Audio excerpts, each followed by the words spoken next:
नमः शिवाय। राधे कृष्णा। आप सभी को षटतिला एकादशी की बहुत बहुत शुभकामनाएं। षटतिला एकादशी, जैसा कि नाम से ही समझ आता है, तिलों की महत्व वाली एकादशी। माघ मास की कृष्ण पक्ष की एकादशी को षटतिला एकादशी कहा जाता है। इस एकादशी में तिल का बहुत अधिक महत्व है। बिना तिल के यह व्रत अधूरा है। इस एकादशी पर तिल स्नान, तिल का उबटन, तिल का हवन, तिल का तर्पण, तिल का भोजन और तिलों का दान करना चाहिए। इस व्रत के करने से अनेक प्रकार के पाप मिट जाते हैं। तो आइए पूरी श्रद्धा के साथ इस व्रत की कथा का पाठ करते हैं। एक समय दालभ्य ऋषि ने पुलस्त्य ऋषि से पूछा कि हे महाराज, पृथ्वीलोक में मनुष्य ब्रह्म हत्यादि महान पाप करते हैं। पराये धन की चोरी तथा दूसरे की उन्नति देखकर ईर्ष्या करते हैं। साथ ही अनेक प्रकार के व्यसनों में फंसे रहते हैं, फिर भी उनको नरक प्राप्त नहीं होता। इसका क्या कारण है? इस पर नारद जी ने एक कथा सुनाई। उन्होंने बताया कि एक ब्राह्मणी थी। वह चांद्रायण आदि व्रत किया करती थी।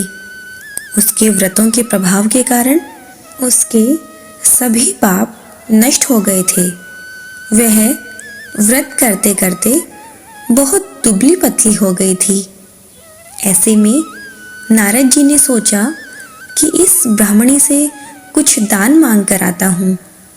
इस पर वह भिक्षक बन उसके द्वार पर पहुँचा और ब्राह्मणी से भिक्षा के तौर पर मिट्टी का ढेर मिला। कुछ दिन बाद ब्राह्मणी का निधन हो गया। वह स्वर्ग गई, लेकिन जब स्वर्ग जाकर उसने देखा तो उसे मिट्टी के ढेर के दान में एक महल मिला, लेकिन बाकी कुछ नहीं था। वह नारद जी के पास मदद के लिए पहुंची। नारद जी ने कहा कि आपने व्रत किए और पाप नष्ट होने के कारण आपको स्वर्ग मिला। आपने जो दान किया उसका महल मिला, लेकिन और कुछ दान नहीं किया, तो अब क्या मिले? इस पर ब्राह्मणी ने कहा कि ऐसी गरीबी कैसे कम करूं? इस पर नारद जी ने कहा कि कल तुम्हारे पास देव कन्या आएंगी। तुम दरवाज़ा खोले बिना षटतिला एकादशी व्रत का महात्म्य सुन लेना। जब देव कन्या आई थी, ब्राह्मणी ने वैसा ही किया। देवकन्या बोली कि यह षटतिला एकादशी का व्रत भाग्य को संवारने वाला और गो हत्या, ब्राह्मण हत्या जैसे महापाप का शमन करने वाला है।